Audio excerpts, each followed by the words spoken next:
안녕하세요. 본본즈 대표 정형외과 이성입니다. 저는 진료실에서 여러 가지 환자들을 보면서 문제들이 여러 가지가 있는데 이것을 어떻게 풀어낼까 고민하다가 이 유튜브를 통해서 여러분에게 의학적인 지식을 알려드리기 위해서 시작하게 되었습니다. 특별히 제가 오늘 얘기하고 싶은 거는 염증에 관련된 것인데요. 염증에 관련돼서 환자분들이 모르는 게 너무 많더라고요. 또 오해하고 계신 분도 많아서 그것에 대해서 먼저 한번 얘기해 보도록 하겠습니다. 환자분들이 생각하는 염증은 대부분 감염 같은 거거든요. 세균이 몸에 들어와서 문제가 됐다. 고름 생겨서 나중에 열이 나고 아프다. 그렇지만 실제로 염증은 그런 거는 아닙니다. 사실 염증이라고 하는 거는 우리 몸이 어떤 이유에 의해서 손상받았을 때 그 손상을 회복하기 위한 우리 몸의 자연스러운 면역 반응인데 이게 대부분 환자분들은 세균이 들어와서 고름 생기고 열나고 이래서 항생제 써야 된다. 이런 병으로 대부분 알고 계시더라고요. 그래서 그 부분에 대해서 좀 얘기를 드리려고 합니다. 이전에 제 환자분 중에 한 분이 손목을 다쳐서 오셨어요. 손목을 검사를 하고 엑스레이상에 특별한 문제가 없어서 인대가 좀 늘어났다고 생각이 들어서 환자분한테 인대가 다쳤다고 얘기 드렸던 거죠. 그리고 일주일 정도 물리치료하고 약 먹자고 얘기 드렸어요. 근데 그분이 특별하게 치료하고 있지 않다가 일주일 뒤에 저한테 항의하러 오신 거예요. 왜 항의하러 왔을까? 물어보니까 환자분은 손목이 아파서 잘 낫지 않아서 다른 병원을 갔었는데 그 병원에서 선생님이 손목에 염증 생겼다고 얘기한 거죠. 그 환자가 저한테 와서 이렇게 얘기합니다. 아니 선생님은 염증도 잘 몰라요? 제 손목에 염증 생겼는데 그것도 모르고 인대가 문제 있다고 얘기하신 거 아니에요? 선생님 믿지 못하겠어요. 사실 그 환자분은 염증을 오해한 거죠. 제가 얘기한 거는 사실은 인대가 늘어났다, 인대가 손상받았다, 그러면 인대에 염증이 생겼다고 제가 얘기를 한 거죠. 근데 환자분은 인대가 늘어난 거랑 염증이 생긴 거랑 다르다고 생각하시는 거죠. 대부분의 의사 선생님들이 환자분들한테 어깨가 아프면 어깨에 염증 생겼다, 무릎이 아프면 무릎에 염증 생겼다 이렇게 얘기하십니다. 근데 사실은 그거는 조금은 별로 정확한 얘기가 아닌 거죠. 환자분이 아프다, 뭐가 문제가 됐다, 이거는 이미 거기에 염증이 생겨 있는 겁니다. 그래서 환자분들이 병원에 오시는 거죠. 염증이 생기지 않으셨으면 병원에 오지 않으셨을 겁니다. 환자분들은 대부분 그게 감염과 연관이 있다고 생각하기 때문에 환자분들이 오시면 염증이 있으면 항생제 먹어야지, 염증이 있으면 염증만 좋아지면 금방 좋아지는 문제다 이렇게 생각하시는 거죠. 그렇지만 실제로는 그렇지는 않습니다.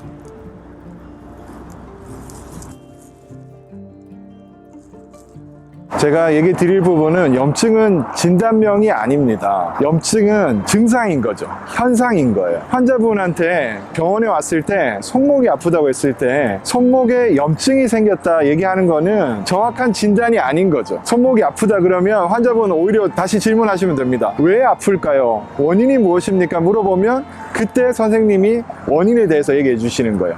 인대가 늘어났다, 뼈가 부러졌다, 아니면은 손목에 균이 들어와서 감염이 일어났다, 뭐 이런 얘기를 해 주시는 거죠. 그래서 염증이 생겼다, 저도 사실은 너무 좀 모호하거나 환자분들이 좀 힘들 때는 그냥 염증 생겼어요, 무릎이 아픕니다 그러면 무릎에 염증 생겼어요, 어머니 무릎에 염증 생겼어요 이렇게 얘기할 때가 있는데 사실은 그거는 정확한 진단은 아닙니다. 그래서 염증이 있을 때 그것을 염이라고 얘기하는데 그 앞에 어디에 염증이 생겼느냐를 얘기할 때는 앞에 위치가 붙습니다. 그래서 만약에 관절에 염증이 생겼으면 관절염, 힘줄에 염증이 생겼으면 힘줄염, 인대가 늘어났으면 염좌, 그 다음에 타박상 뭐 이런 식으로 붙게 되는 거죠.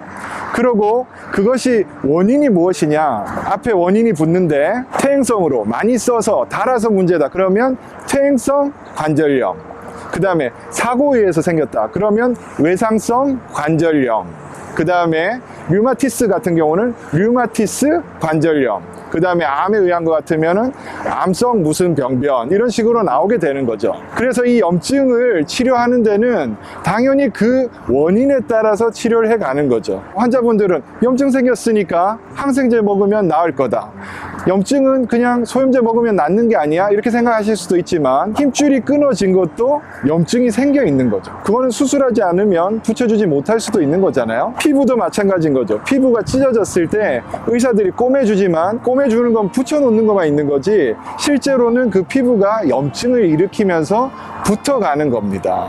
그래서 그 원인이 무엇인지를 정확하게 알고 그것을 치료해야 되는 거죠. 그러면 염증이 눈으로 확인할 수 있을까요? 염증은 사실은 화학적인 반응이라서 눈으로 보기 좀 힘듭니다. 그런데 엑스레이 찍고 선생님들이 염증 생겼네요 이렇게 얘기하시거든요. 또 초음파 보면서 여기 염증이 조금 있네요, MRI 보면서 염증이 좀 있네요 이렇게 얘기하시는 분들이 있습니다. 저도 실제로 그렇게 얘기하고요. 근데 엑스레이 상으로 염증이 보이는 건 아니에요. 그렇지만 엑스레이 봤을 때 어떤 병변이 의심이 되면 그와 관련된 부분에 염증이 생겼다고 저희가 얘기할 수 있고, 초음파라든지 MRI 같은 경우는 염증 반응들이 좀 많아지면 거기에 물이 만들어지면서 붓는 증상들이 보일 수 있습니다. 그런 것을 통해서 저희가 염증이 생겼다고 얘기하는 거고, 실제로 저희가 염증을 좀 정확하게 보려면 피 검사를 해서 알 수 있습니다. 피 검사를 해서 염증 수치를 보면 되는데, 그렇게까지 하는 것들은 급성기엔 그렇게 필요하지 않고 또 감염이 아니라면 그렇게 꼭 필요하지는 않기 때문에 저희들이 많이 권하고 있지는 않습니다. 하지만 그런 것들을 통해서 우리가 알아볼 수 있다. 그렇지만 실제로 그 염증을 눈으로 확인하기는 쉽지 않다. 만약에 초음파나 MRI를 통해서 염증이 확실하게 보일 때는 굉장히 염증이 좀 심한 상태일 가능성이 많습니다. 그러면 이 염증을 어떻게 치료하면 좋을까요? 급성기의 염증은 대부분 그 염증을 줄이는 치료들을 주로 하면 됩니다. 그래서 만약에 다쳐서 문제일 것 같으면 좀 고정한다든지, 또 통증이 있으면 진통소염제를 먹는다든지